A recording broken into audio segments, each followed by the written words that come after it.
Alam nyo, para ma-overcome nyo talaga ang anxiety disorder nyo,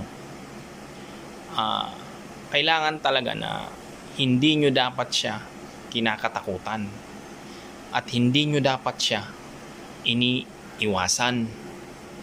Kasi kapag ginagawa nyo yan, ibig sabihin nakakulong kayo sa kanya. Kaya yan ang dahilan kung bakit hindi ka nakakawala o hindi ka nakakalaya dyan sa anxiety mo. Ngayon, pagdating kasi dito sa pagkain, no, ito, kailangan nyong maintindihang mabuti. Walang bawal na kainin o inumin sa isang taong dumadanas ng anxiety disorder. Kasi kapag ka ikaw ay umiiwas na sa isang pagkain, tapos umiiwas ka na rin sa isang inumin, kumbaga hindi mo na talaga yung kinakain o hindi mo na talaga yung iniinom, ang mangyayari sa'yo, di ba, kapag ka umatake yung anxiety mo o yung lalong-lalo na yung panic attack, tapos sasabihin mo sa sarili mo na hindi naman na ako kumain ng ganun, hindi naman na ako uminom ng ganun, pero bakit umatake pa rin? Di ba, anong mangyayari sa inyo? Di ba, magtataka ka. At bukod sa magtataka ka, maproprostrate ka. Kasi nga, sinabi mo na nga na iniwasan mo na yun o hindi mo na yung kinain yung pagkain na yun. Hindi mo na ininom yung pagkain na yun. Pero bakit umatake pa rin yung discomfort? Kaya nga sabi ko, no, understanding is the best way to overcome anxiety disorder.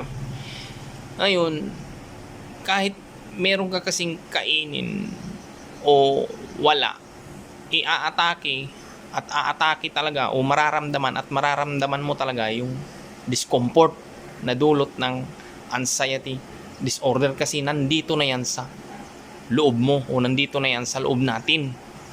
Naipon na yan ng katawan natin sa mahabang panahon sa pamamagitan natin.